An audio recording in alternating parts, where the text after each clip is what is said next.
So I was able to pull that out without any problem using a left-handed drill bit. I still got this one to go. I got to be more careful next time I tighten those bolts down on this timing chain cover. The piece that was stuck in there is this one. So all I did was use a left-hand drill bit.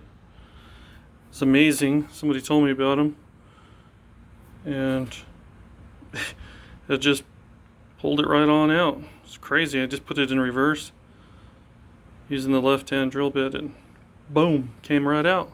We'll see what happens with this next one.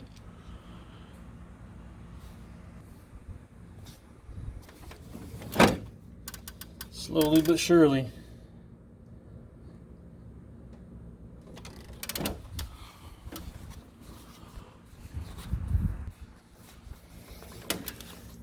Well, she came out. I had two broken off bolts. They're both out now, thanks to this left-hand drill bit, which I just picked up at Harbor Freight for like $8. A really great tool to have.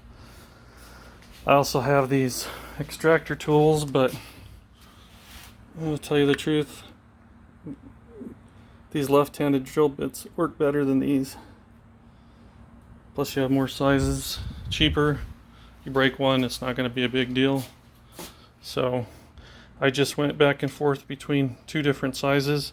Started the hole off with the smaller size and then switched to the second size. The hole started getting bigger. As it got bigger, the bolt just came on out.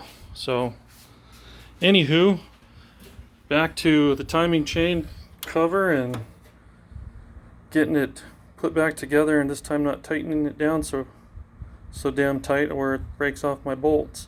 Only needs 18 pounds of pressure. I'm pretty sure I went over that.